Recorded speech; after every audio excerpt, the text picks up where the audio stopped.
It's great to be up here.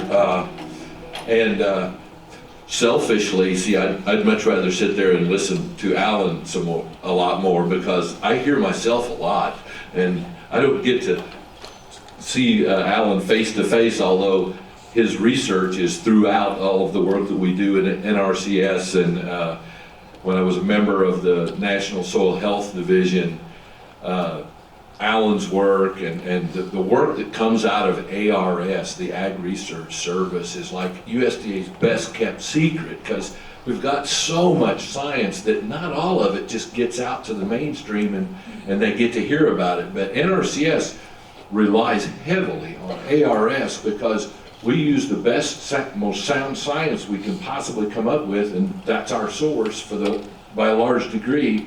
And then we get to try it out on your farm, see if it really works.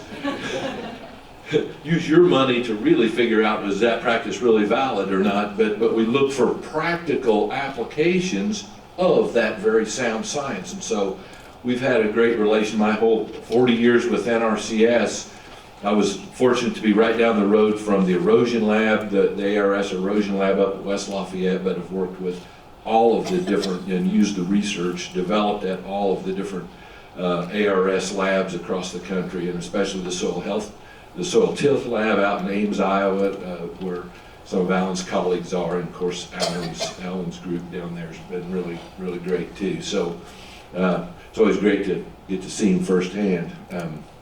Anyway, I'm going to kind of pick up where Alan left off. I mean, if you didn't get from his presentation how important organic matter and having a strategy to reverse the trend of losing organic matter and moving to a management system that is on the build of organic matter, then hopefully I can give you other reasons why maybe you should, but you absolutely can benefit so greatly, and I've seen it firsthand on so many farms. One of the greatest advantages that I had, especially throughout my career, and especially toward the end of the career when I was at the Soil Health Division, is I get to come and be on farms, some of the best conservation farms across the country, just like Alan has, and he's pulled those samples and those things. So you get to see from a practical standpoint how some of these strategies can really work.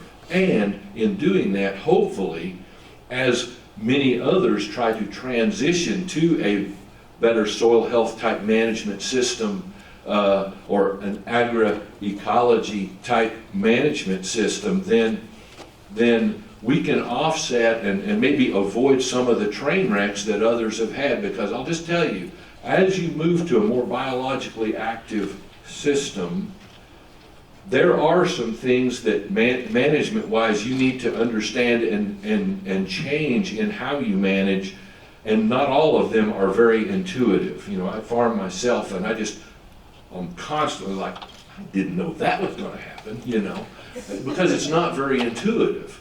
But once others have made that mistake and said, hey, you know, that happened to me too, and so then you come up with strategies how to avoid that, and then maybe even how to capitalize on it. So that's what I want to spend a few minutes here on coming up with.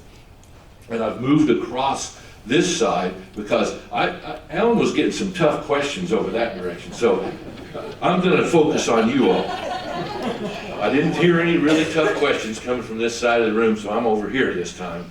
And so, and I'm a little nervous, you know, Indiana, the Indiana-Michigan kind of goes all the way back to my high school days. It was in 1979, my senior year in high school, when a really important event happened here in a week or two, if you might, some of you old folks remember. And many don't know, I'm originally from French Lick, Indiana, okay? And so there was this really good this basketball player that y'all had up here that was really good that year, but we had one that was really good too. It was that other really good basketball player from French Lick that you might remember. Larry Bird and Magic Johnson faced off here in a couple weeks in 1979. It's coming up on So that's very memorable to me. So I'm a little nervous up here in Michigan because you kind of got us that year.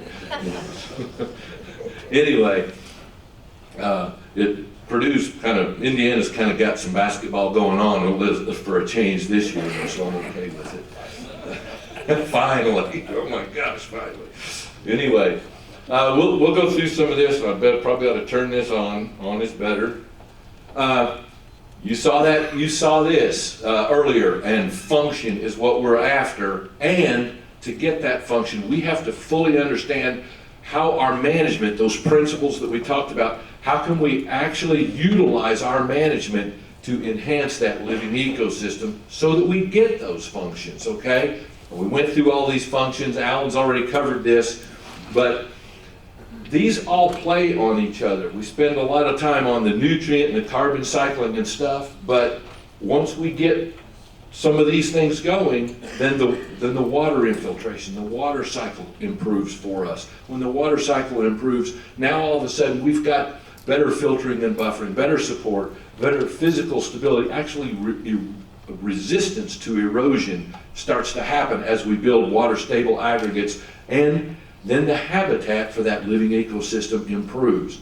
As it improves, it goes all the way back up to the top and starts benefiting all those other things again. So everything feeds on itself, and that's why when Alan said, you got to keep the system going. Because if you can keep that system going that's centered around that living ecosystem and the habitat thereof, then all of these things almost take on an exponential growth where it's a multiplying. The whole of the system far exceeds the sum of its parts kind of an approach. Okay, there's other reasons that you might be interested in cover crops and soil health and some of this other stuff. You might have noticed there's a lot of money being thrown at these systems right now. I mean, a lot.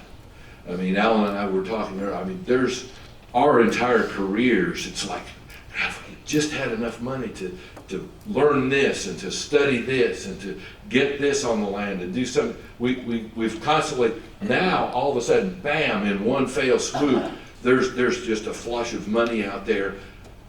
My big fear is, as this money comes out and entices people to try things without the technical understanding and some of those, unintended consequences, that because some of the changes aren't intuitive, then we could have some train wrecks. And the worst thing that can happen is a bunch of train wrecks, because then once you've had a major failure, then you really don't want to go back. Okay, and so that's my biggest fear. So that's why I spend a lot of my time on training and workshops so that we can put together a system. I mean, the money is significant. A lot of it will be coming out through some of the more traditional USDA programs, but a whole bunch of it went to groups and organizations that are trying to expand the capabilities and expand the adoption to groups that maybe have never been in a situation where they're utilizing these traditional programs, okay? So I mean, there's a lot of money that is going out there. You might notice there's a lot of these 90 million, 95 million, 70 million, 90 million. Guess what the cap was on what your grant application could be for?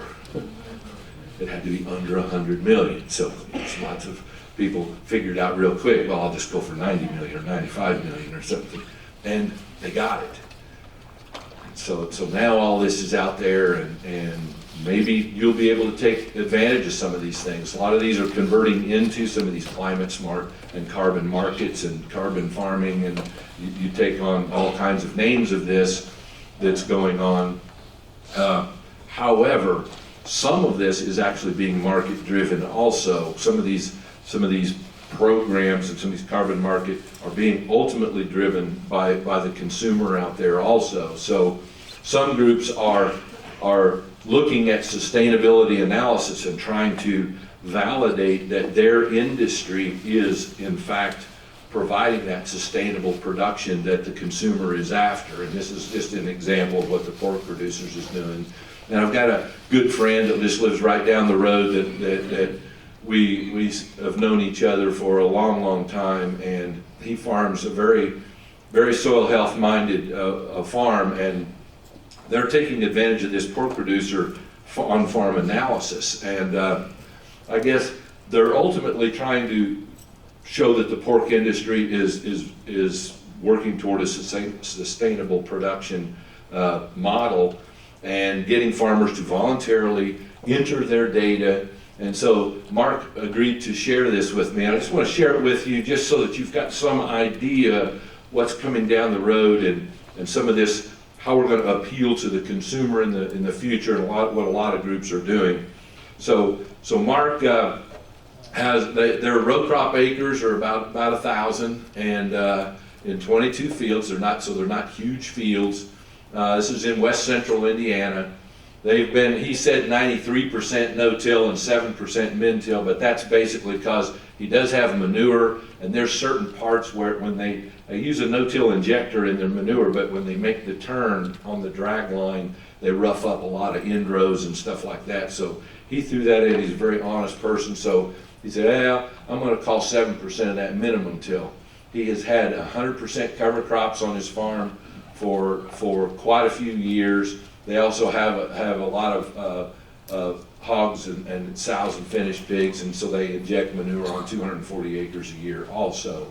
Okay, so, and he's been in this no-till system for probably 20 years or so. Okay, so he does a good job with it, and so when he enters his data in, they use existing models that model how much carbon, how much erosion. There's all these models that have been developed through USDA, a lot of them ARS developed these models for us, and that's what's used a lot in the carbon marketing and carbon trading. So when you plug some of this data in, Mark's erosion rate on his entire 1,000 acres, his erosion rate, and it's a rolling part of west central Indiana, so it's not like this is all flat. This field looks kind of flat, but there's a lot of roll to the land. Putnam County, where I'm from, where our farm is now, is 2/3 of all fields were mapped as highly erodables, to give you an idea how rolling it is. It's right kind of at the end moraine of the Wisconsin glaciation. So his erosion rate for his whole farm was under 1 ton per acre, okay, half a ton per acre. His net greenhouse gas emissions was a negative 0.87 tons of CO2 equivalent per acre, okay? And then his soil carbon sequestration was 0.36 tons of carbon per acre, okay? So let's compare that with what some of the Indiana average and the national averages are, okay? So if you look at the league and farm compared to the Indiana average, he's well under the Indiana average in erosion. If you look at the greenhouse gas emissions, this model, this pork producers program, puts that into something that people can relate to. So his greenhouse gas emissions each year equates to the same as taking 243 average passenger cars off of the road per year.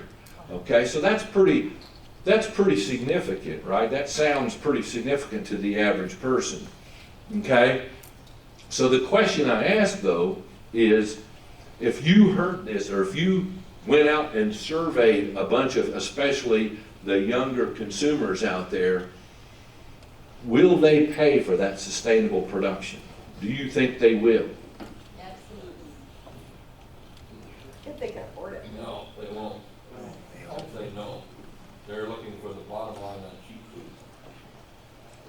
I think they will. I think they won't pay for that and pay it higher. All down to the marketing. I think the short answer is some will. I'm going to say the more as the younger people come on, they will. Now, here's what they won't necessarily pay more for it. They'll just out and out demand it before long. They're gonna need some kind of sustainable production in their food.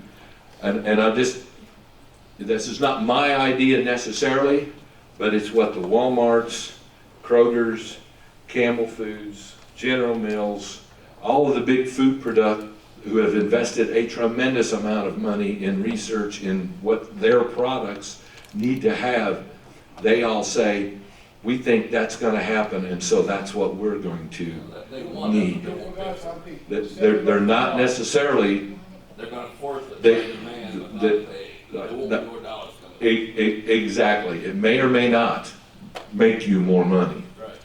But if you're going to stay in the business and have a product to sell, you have to take this into account a little bit. Okay, so take a look at this one more time. So let's say they won't. Let's say, who cares? Is this wasted effort on Mark's farm? Is this a wasted effort? Here's Mark Legan's yield that he also plugs into this program, okay? Here's his corn grain yield, 217 bushels per acre. This is 2022. I just happen to know that this was about a 240 number this year, just because he and I talked, but that hasn't gone through the system yet.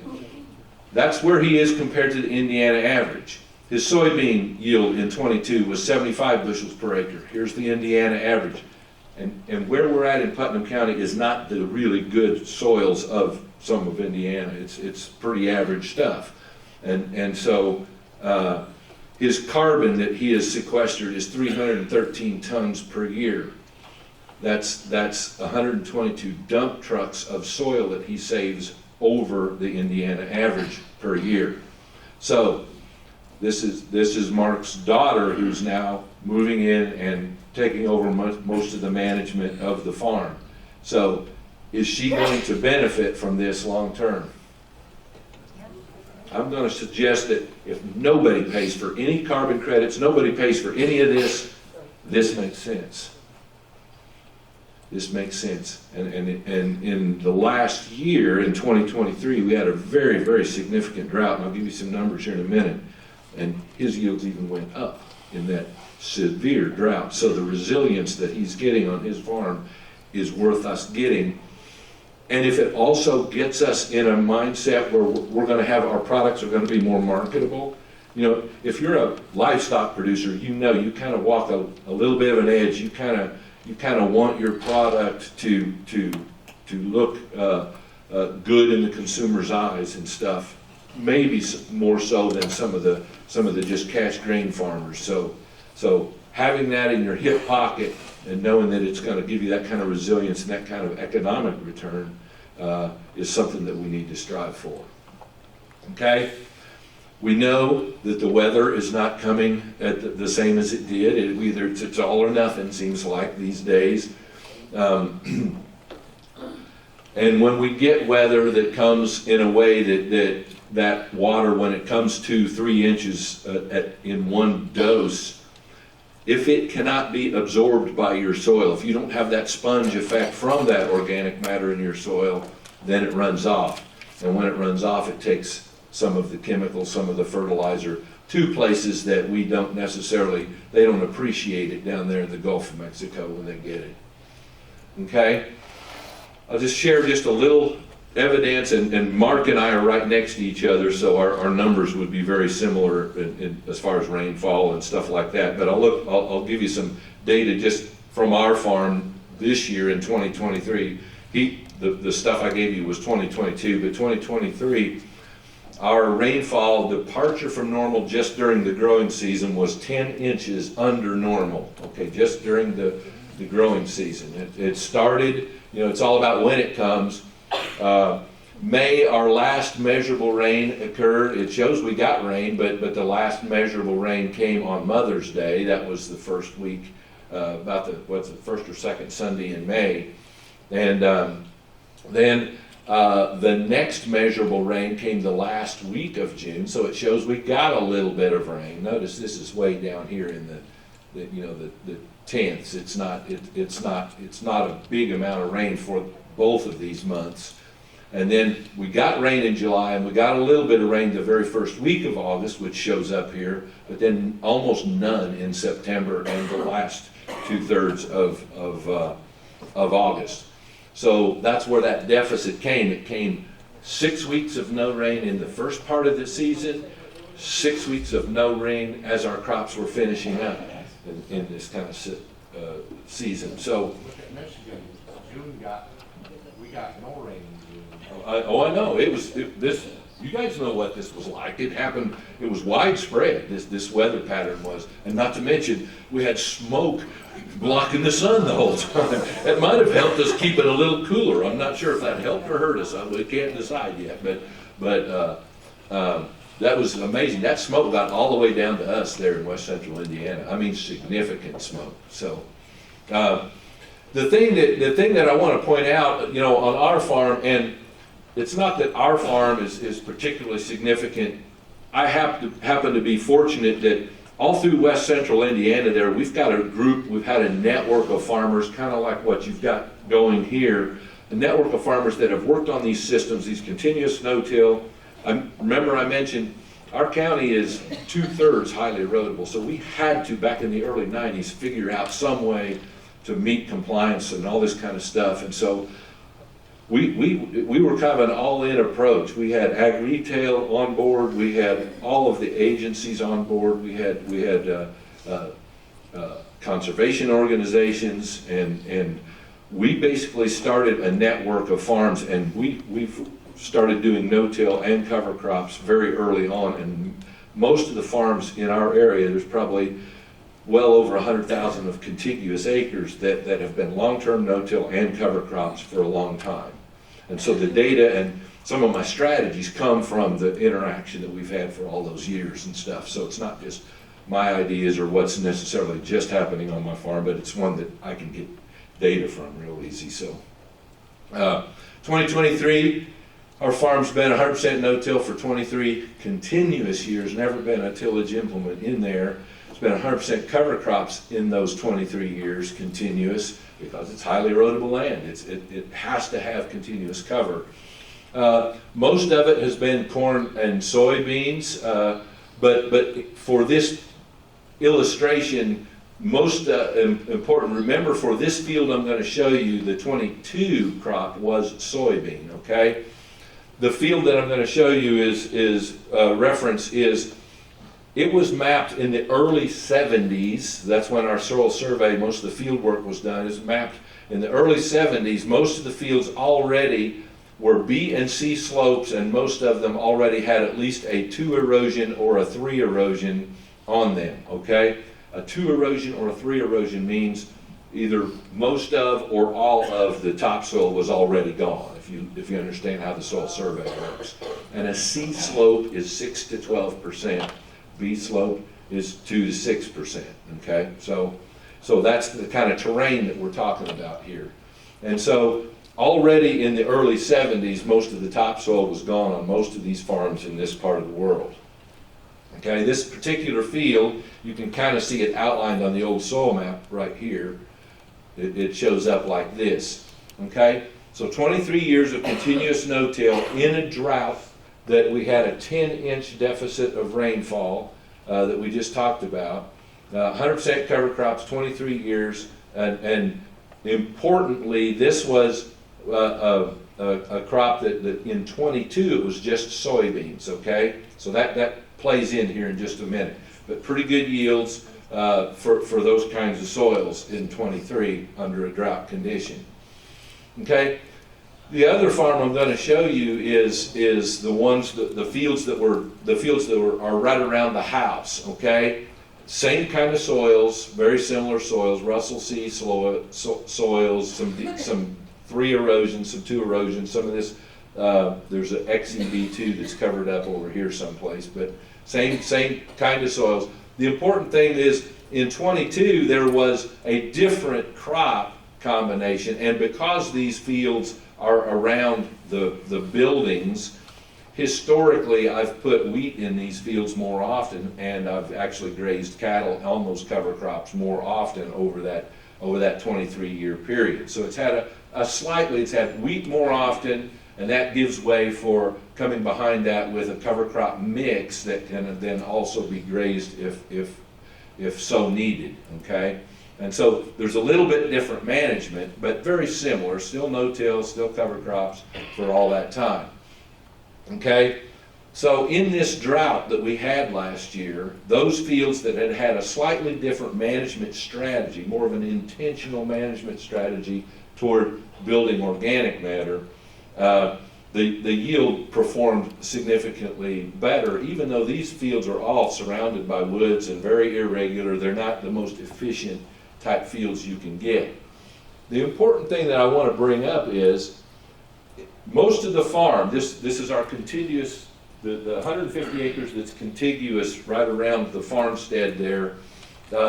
In 2002, I pulled out the soil tests from 2002, and they were right at 2.5% organic matter, and that's about where our soils kind of bottom out down there. They some get a little bit lower than that, but about 2.5 is where that soil just kind of levels off and kind of bottoms out, unless all the topsoil is absolutely gone. Okay, so.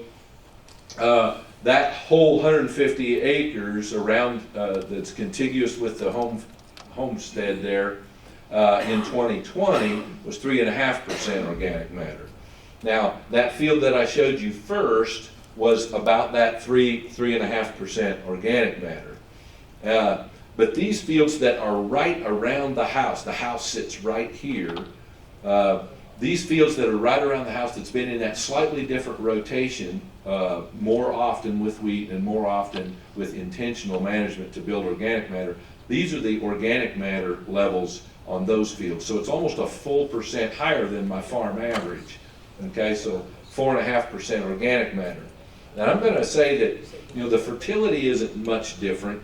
It's mostly organic matter related that gave us that extra almost 20 bushels per acre improvement in an absolute drought. Okay, and so if you don't believe that organic matter matters from a resilience standpoint in a pretty significant drought, I see this, and everybody that I talked to in the neighborhood was having similar kind of situations where they could compare those and had those kind of yields. So it wasn't me necessarily, we just had really good yields, but I attribute it back to, man, it's what having a network of farmers that have really figured out how to do these practices and work this system really well, implement these principles really well and very strategically, and that gives you a resilience in these drought periods that all of us in our neighborhood got to share. And so we had a really good year down there in what would otherwise have been a total disaster, we believe, okay? So we work hard to implement those 4 principles, and you can plug any picture you want into those principles, whatever is your context that you are working within in your part of the world. That's the beauty of the 4 principles, is they're not an absolute prescription. Like Alan said, you find, okay, how am I going to reduce disturbance? How am I going to implement continuous living roots and get more cover on the soil surface, and how can I improve diversity out there? It will work. You figure that out for yourself. But if we validate those principles with farmers, I'll bet you many of you in the room can validate those 4 principles. If I go back, okay, here's the 4 principles again, but maybe that's just something that some science and government people came up with. Is that real, or is that can we validate that? So I try to validate it. We've had aerial photography right at silking time in Indiana that we pay for through the Soybean Association, and we do kind of high resolution imagery over the crop to kind of get an idea of crop health. It's also what is used to identify deficiencies in nitrogen and some of those things, and then we go out and we do some other leaf sampling and leaf tests and tissue tests to tweak out what we're seeing differences in crop health. So we have a lot of these around, and so this one popped up. This was a field that I was familiar with, so I looked at it and I said, this really isn't anything unexpected. These pale colors, what would we equate that to crop health? Wet area. It's either a wet area or a eroded area. It's lower crop health, right? Whatever. In this particular case, this is an eroded side. The better crop health is in the drainage way, where a lot of the soil has washed down and you have higher organic matter and you have better moisture conservation and those kinds of things. So this is a high point, side hill, bottom, side hill, comes up, top of the ridge, comes out. And so you wouldn't necessarily, this wouldn't surprise you from a crop health. If you took these crop health photos to yield and overlaid a yield map, what would you expect? They would correlate pretty close, right? They would correlate. So yield would probably follow this. And so nothing here really unexpected, except there is one anomaly out here where we go, well, there's a couple anomalies. This area that's really dark green right here, where's it located? By the house. There's a barn right there, folks. I'm just telling you. Is there any reason why that crop would be really, really good right behind the... Yeah, you know about that, don't you? But there's another anomaly. This one goes over the ridge top, down through the valley, over the ridge top, down through the valley, over the ridge top, all the way up through here. It's dark green, healthy crop, all the way up through that straight line. Everybody see that? What do you think that is? Probably an old fence row. It's an old fence row. I know it's an old fence row because here's the property line now. There's the old property line. It's not only a fence row, it's a property line fence row. And everybody stays off of that because you don't want to ever let the neighbor see that you're getting close to the property line, right? So that fence row was probably in place for a very long time. And so we know that it's a fence row. So let me ask you about that fence row. Why is the crop so darn healthy looking in that fence row?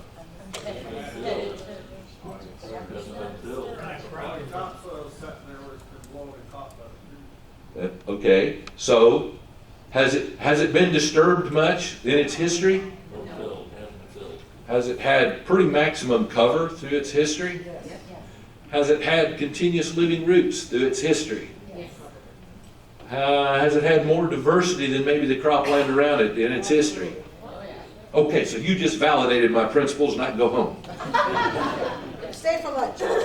I'll stay for lunch. Is there pie? Is there pie? No. I do a lot of these farmer circuits, and I'm telling you, it shows. I mean, you guys eat so good, at these meetings. It's unbelievable. Okay, so we've got the fence row effect, right? So we kind of can validate some of those principles that not only are these something maybe to improve soil health or some, meet some definition out there, but they have real yield and real production resilience and real production value to us also, as we've kind of already talked about. So we've got this fence row effect that we talk about that illustrates our four principles. But when I go to farmer meetings, and I'll go over here, this group's being awful easy on me, but when I go to these meetings, I get farmers that say, all right, Fisher, but my landlord wants me to farm the whole farm and doesn't let me just rent the fence rows. So how do we get, if we understand those four principles, and if we have a really good strategy that's practical that we can implement, and we can get that fence row effect across the whole farm, wouldn't that be a good thing? There are farmers that have maybe accidentally happened on to implementing these four principles that we now, they've been in place for long enough that we can validate the four principles on a whole farm scale from a management standpoint. I don't know if any of you have ever talked to or been to a conference or had Dan DeSutter up here. If you can ever get him up here, get him up here. He's brilliant as a farmer and has been practicing soil health. We take all of our soil health training out to his farm. We probably went out there, didn't we? And very similar soils. This field over here actually has a better tile drainage system in it than Dan's does, but long-term, very low disturbance, diversity wherever he can get it, continuous living roots wherever he can get it, maximized cover wherever he can get it for a long time. And so in difficult years, 2015 was actually a very, very wet year. This is denitrification that's going on out here. And this field's got a tile every 50 feet all the way across it, okay? but the soil is not functioning well enough to get the full benefit out of the tile. Dan's in that same situation. The crop health is very good. He's got a couple of low wet spots, you know, but overall much, much better. Okay, so these 4 principles can be taken from a management standpoint across the whole farm and benefit the whole farm into the future. Okay, so have I given you enough evidence that we ought to be thinking about this? Okay. So you're going to put together a system on your farm, knowing your crops, knowing your soils, knowing your situation, knowing your context of how are you going to get those 4 principles. It's going to take some management systems out there. Now, I spend a lot of time on no-till because I'm in corn bean country, and that's in a straight corn bean rotation. It's very hard to meet some of these principles without something like no-till or strip-till. However, notice I've got some additional words. It's not just no-till. I'm putting down things like prescribed cover crops, quality no-till, adapted nutrient management, okay, diverse crop rotation, because in a system like this, you really can't just add a practice. Here's that thing that's not intuitive to a lot of things. If I'm gonna add cover crops in this system, I have to understand I'm going to change the biological component of the delivery of nutrients that Alan talked about, because I've changed the habitat. I've changed the timing at their cycles, at their peaks and valleys. I'm probably going to grow more total volume of them. Okay? They don't just give away nutrients, they also need nutrients and temporarily immobilize nutrients and assimilate them in their body before they cycle them back as plant available nutrients. So we change the timing on their delivery of nutrients. So I have to adapt my nutrient management plan. If I'm no-tilling or if I'm not no-tilling, if I just add no-till and I stop tilling the soil one day, then that also changes the biological delivery of nutrients. And if I just decide one day I'm going to stop no-tilling, this is what has bit so many farmers, where they've had such discouragement on adopting no-till. They were never told that stopping the tillage completely changed the nutrient delivery, timing, cycle, everything about it changed. And you can manage around it. We know today how to manage for that, but a lot of people changed without knowing what the secret management steps were to make that system work. Got a question back here somewhere. Yeah, I just wondered, does NRCS use the, sort of the four principles and like guide or encourage or whatever the farmer to come up with a plan using these points? I mean, that way it would be concrete for the farmer, but addressing. Okay, did I mention I'm retired from NRCS? So now I can be very objective in your answer. Exactly. Did you ever hear the question? The question is, okay, so you got these 4 principles, and NRCS was in part with a lot of interaction and talking with a lot of other professionals and researchers, kind of came up with some of those principles to go by. These are some practices that you're going to see in our field office technical guide that we're so proud of, right? And in that field office technical guide, what doesn't get talked about is there is quality criteria for each purpose of each practice in that technical guide. NRCS people, you listen to this, have you ever read the field office technical guide? There's no-till, and under no-till, there are about 5 purposes for why you would implement this practice. What resource concerns are you trying to address? And if you're trying to address erosion, there's quality criteria. There are steps that you must have part of this no-till to achieve that outcome. And if building organic matter is part of that and it's a purpose that's listed, then there will be a different set of quality criteria that is actually in there. Now, nobody knows about this, okay? Even people that work for the agency, they don't know about this, because they maybe don't always read their own field office technical guide. So that's why I really made a point of saying it's quality no-till. That means it's intentionally managed to achieve the outcome and intentionally managed to fit into the other host of suite of practices. Because they have to be collaborative. It's what I'm talking about. If you just start no-tilling, but you don't know to adapt your nutrient management, things can go badly. If you put a cover crop in, but it is not complementary to the next crop in the crop rotation, it can go badly. So these practices all have to complement each other and work together as a system if you want the whole of the system to far exceed the sum of its parts.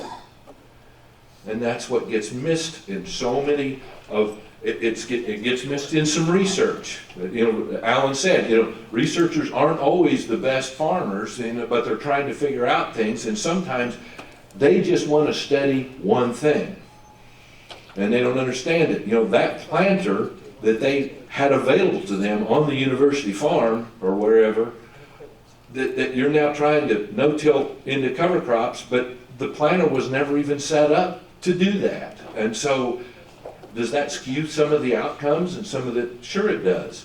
That's why there's more and more work now on total farm, and on-farm research is becoming so important. So we have to come up with a system that works for us in our context, okay? And I can plug all kinds of different pictures into this system right here too, and I can add other practices. Notice, at least on our farm, and I highly recommend it most places, because I'm wanting diversity, I'm wanting to manage my pests and some of the other things by managing beneficials. I always want prescriptive buffers at very strategic locations throughout the farm to get those pollinators, to be a bank, to be a place for my beneficials to rest during times where the cropland isn't very conducive. I want to attract invasive species and other problem pests to that area away from my crops, on and on. So this is, you want a total system to put it together to maximize the outcome. Okay? And so here's just a bigger picture of what I'm talking about here. What's my time situation? Like 10 minutes. Yeah, right. 10 minutes. We're behind schedule, so. And I'll be around today to answer a bunch of questions. A quick question, yeah. Briefly on the quality factor, does that mean, is the benchmark kind of like, does each practice complement the other practice? I mean, what is the measure? They, as a minimum, cannot antagonize the other practice. If I'm going to have a quality no-till system, or if I'm going to have a prescribed cover crop, I would avoid a cover crop, and I'll give you an example of that here in a minute, let's make sure that cover crop just doesn't really hurt my next crop in my crop rotation, because it can. It can improve soil health. It can be on that journey of improving soil health, but in that next year, it worked against my next crop and my crop rotation, and so we have to be very strategic in that. And like no-till, for example, no-till gets everything from people love it or people have, it's very divisive because of its history in the past where there was a lot of low quality no-till implemented and studied and tried and paid for without the good technical knowledge and understanding how to make it a quality no-till system, okay? And so a lot of people think of it just, that's chemical farming. But it does not have to be chemical farming. There's a lot of organic folks that are using no-till where it's practical and logical, just as a way to get that disturbance factor down to a practical and logical level. Okay? I work with a lot of organic and Amish farmers and people like that, and they will still try to no-till whatever crops are practical, and they'll use cover crops wherever they can to fill the gap and still build a very healthy system, minimizing disturbance, but it's not a total continuous no-till system like I've had on my farm. But I'm not organic, and I'm mostly corn and soybeans and mostly cash grain, and but I am going to minimize the use of some of these pesticides. I'm only absolutely going to use them where they're absolutely necessary, and wherever they're not going to to be an absolute necessary tool, then I do not use them, because the unintended consequences are they take out my beneficial organisms. And I have to have them in this new highly living ecosystem. Okay? So that's just a little side note. But okay. I'll go through, actually I'm going to skip the no-till part, because I'll cover that this afternoon, most of that in this afternoon. So I'm going to blow through this real quick. Don't look, don't look, don't look, don't look, don't look. Nitrogen and immobilization. Okay. When we talk about what Alan was talking about earlier, we have to understand that these are all biologically driven processes. All these transformations that happen to our nitrogen is biologically driven. And this is, I think Alan's even got some of this kind of research where they can track the applied nitrogen and follow it and find out how much of it actually made it to the plant. It's usually a very low percent. It's exactly, the nature has provided a way that, first and foremost, that plant wants to get its nutrients through its association with the biological organisms and the delivery system that's already in the soil. That's its first go-to default mechanism for getting its nutrition, because it's more reliable, to be quite honest. And so of the fertilizer that we apply, a low percent gets there. So our nutrient management plan has to include the biological delivery and the understanding of that respiration when we go to a more biologically driven system. Okay, we have to include it because it's so much more of the bigger part of the puzzle. Okay, so here's just an example of what I was talking about earlier in the unintended consequence, or what I mean by quality no-till. Quality no-till without adapting your nutrient management is almost impossible, okay, because you changed the delivery of nutrients. Here's that respiration, okay? Here's a respiration curve where we're measuring microbial activity. And what is it that we're measuring that Alan talked about? We're measuring the CO2 loss. I mean, basically, we're in respiration and microbial activity, we're measuring CO2. That's the easiest thing to measure when we're doing this. So here's this conventional tillage curve. What just happened in a conventional tillage system? Right here early in the spring, there's a big flush of microbial activity, meaning there's a big flush of CO2. That's CO2 leaving, okay, because that's how it was measured. And so what just happened? That was that last spring tillage. Now there may have been another one of these bursts in the fall with any fall tillage, but that CO2 left then too. However, what's in organic matter? That CO2 came from the digestion and breakdown of a lot of your organic matter. That's what a lot of that was coming from, right? Those microbes, you did that tillage, you introduced new food, you broke apart new small pieces of organic matter, you've introduced oxygen to it, they go crazy, their population goes crazy, and the whole time it's going crazy, they're cycling nutrients, they're pooping out all kinds of plant available nutrients, but they're respirating a lot of CO2 leaving to the atmosphere before we've even got a crop to utilize that CO2. So it's at the loss of CO2, but what did it leave behind? That time of year. Why has tillage worked for us so many years, for so many generations and millennia? A usable form of fertilization. It's a fertilizer application. Right.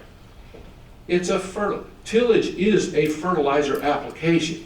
Let there be no mistake. It is a fertilizer application that does not get accounted for in most research when we're doing side by side. Okay? And where does it occur? Early in the season. Now, Doesn't it occur after each tillage? it'll occur after each tillage. You'll notice these little bumps. It occurs every time there's a rain or maybe side dress of nitrogen. It occurs anytime there's a disturbance or a change in the environment that spikes up that microbial activity. Jump in any time if I'm off. And so where have most of our genetics through eons of time, all the way back to Egyptian and the cradles of civilization was doing this and was benefiting from this tillage and this release of nutrients? when they were developing the very first hybrids of wheat and ancient grains. But we've been doing it a lot ever since. Our genetics is pulled from that system. So all of our genetics has never ever had an early deficiency in nutrients. The nutrient flush has always been there from all of the plots and all of the things that we've pulled from. How does that vary with different types of tillage? Like you call it. The more aggressive, the deeper the tillage, the more that you're oxidizing. However, where did Alan say the most active carbon and most of the new carbon that would be lost is coming from? It's actually even pretty darn shallow. Where do your fence posts run off at? Yeah, where do your fence posts rot off at? That's exactly a good analogy. And so some of the farmers that I talk to a lot says, well, but I'm just using vertical tillage. It's only going that deep. But it's really hitting with coulters and shakers and sifters and pounders all in one pass on that very, very critical top 2 inches of the soil.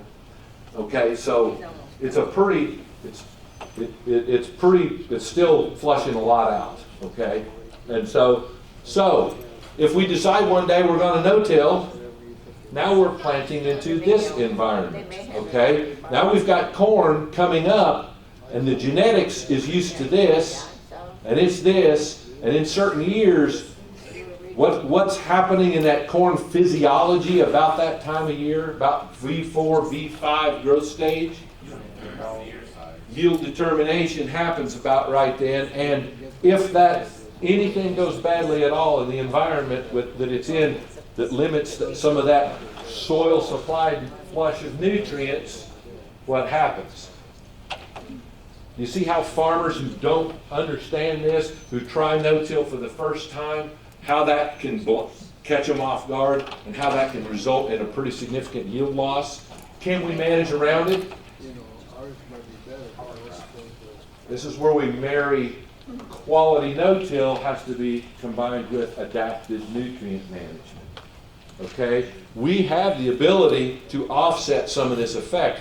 It's not very difficult, really. So Does it vary by the crop you're growing, or is it pretty much across the top? it's going to be worse on those nitrogen-dependent, nitrogen-loving crops. And that could be vegetables, some of your vegetables, but corn, milo, wheat, any of those grasses, potatoes, they all like nitrogen. However, it's relatively simple. That's why when we talk about quality no-till, one of the very first things that we talk about is how important it can be, especially in the early transition to no-till. That condition I just mentioned is actually more pronounced in the early transition. But having starter on your planter, that's the one opportunity we can do that 4R process. We can place absolutely the right amount of nitrogen fertilizer, and today I would add sulfur to that too, because I'm wanting to build protein. I want protein building components out there, and I can place that 2 inches over, 2 inches down. I can place it at exactly where it needs to be at the exact time that early crop needs it, and I can even give it the right form. Dr. Dean Martins, years ago out at ARS at Soil Tilth Lab, kind of did a revolutionary, it was game-changing on no-till. He did a bunch of tests out there and said, and figured out, why can't my no-till corn do as good as my conventional corn? And he basically discovered that graph and what he ultimately found out too was the microbes that immobilize the soil supplied nitrogen, the microbes that do that work in cooler soil temperatures, but they're not very competitive for nitrate nitrogen, which is a mineralized nitrogen that is plant available. So the young corn plant can actually outcompete for nitrate nitrogen early in the growing season because nothing in nature really wants that nitrate nitrogen. Does this also explain why no-till soybeans seem to always be more easier to deal with than no-till? Sure, no-till soybeans, this is not even hardly a play in no-till soybeans, and that's why no-till soybeans is so much easier. So what Dean Martins found out was not only did you need nitrogen starter fertilizer, but having nitrate nitrogen, he even had a formula for just straight no-till that it needed about, I think the numbers are right, 35 units of nitrate nitrogen in the first 40 days. And that gets you through that yield determining phase. Okay, so does that make sense, kind of how these have to work together? And so as you're putting your plan together for your crops on your farm, on your soils, you may have a slightly different strategy, you may have to do this slightly different, but you have to understand when you're putting these practices together, whatever practices you're putting, make sure they're complementing the overall system and the other practices in the other system. At least don't let them antagonize the other practices that you have in your system. And I think I'll stop right there. Okay, a couple questions? Okay. You talked about your pollinator plots. Where do you try to have them at throughout your farms? Question is, where do I have my pollinator plots? And full disclosure, a guy that likes to hunt, has a bird dog and likes to, that makes even more sense for a guy like me. But I'll put them around the edge. Yield maps, once we got yield maps, you know where to put your pollinator habitat. There are parts of every farm, almost every farm, that never recoups your input costs. The deer get it, the raccoons get it, the squirrel, something happens, the trees shade it. There are areas that you're just planting to keep weeds down. And you might as well, you've got these really good government programs that'll pay you and put them out there. And now you've got a pollinator strip that's going to harbor and be good for all these beneficial organisms, be a catch crop for some of the pests that may otherwise wind up. Japanese bean beetles don't even like soybeans. They'd much rather have a smartweed growing in the fence row.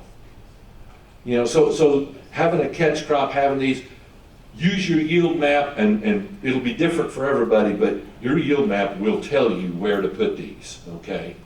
And then the other thing that I use is Xerxes Society has really good books on farming with beneficials. They even kind of can tell you how far certain beneficials travel from their resting site and stuff. So I meant to bring it in. I'll bring those books in at noon. I've got a couple of Xerxes Society. Sayre has several good books like this, and so there's really good references like where you would strategically locate these. Okay, but we got programs to help offset the cost. Even my landlords, all my landlords, I got them all to do that because I don't want to tear the markers off of my planter as I go around the wood's edge and all this kind of stuff. I don't ever get a yield that recoups my input costs. So, all righty. You got a quick question, Julie? I got a question. Okay. Can you share, what have you seen that works well with planting green, or what have you seen that doesn't work well? What are your thoughts on it? Planting green. Yeah. But what works well, what doesn't work well? A lot of things can work well with planting green. In fact, that's all of mine for the last 5 years I've planted green. And green can be anything from green to green, okay? So don't think that green means you have to be driving through cereal rye over your head or anything like that. Green is, I'm gonna plant, whether it's corn, beans, or whatever crop, I'm gonna plant when the soil tells me it's time to plant. But I'm not gonna kill that cover crop because my planting equipment goes to a standing, living cover crop better than it does one that's half dead. So the last thing I don't want to do is kill a cover crop that's this tall and then get a rain and then it's dying slowly, and now the rest of the season I'm just trying to find a window where I can plant through wet rope, and it never goes well. So I just, after a while, said, I'm going to watch the soil and I'm going to let that cover crop grow. I know now how to kill all my cover crops, whether it's chemically or rolling or There's multiple ways to get it killed. I'm not worried about getting it killed anymore. So I'm gonna plant when the soil tells me it's ready to plant and the season tells me it's ready to plant. Last year, I would have never got those yields if I wasn't really, really watching the long-term forecast and the available ground moisture. I terminated my cover crop about as early as I've ever terminated it because it was already really getting dry out there and I saw no rain in the forecast. And so we planted and killed it, and that saved us really. You said something about an example of an antagonistic cover crop versus a field crop. What would be an example of that? An antagonistic cover crop. Okay, an example is, let's say I've got erosion on my farm, erosion potential on my farm, and so I'm doing a lot of things to protect erosion. I would not go out there with a pure stand of daikon radish that winter kills. I've now enhanced my erodibility of my soil. Another one would be, I'm not gonna go out there and let a 75-pound planting rate of cereal rye ahead of my corn crop and let it get to this big as a standard. If it does get that big and it's a wet year, I'm going to manage around it with my starter fertilizer, but I probably would not pick that as my number one choice ahead of corn in that situation. Okay, that's just a couple of examples. All right, I'll be around this afternoon. We can ask, we can have all kinds of discussions. And my goal is to learn from you, though. I'm selfish.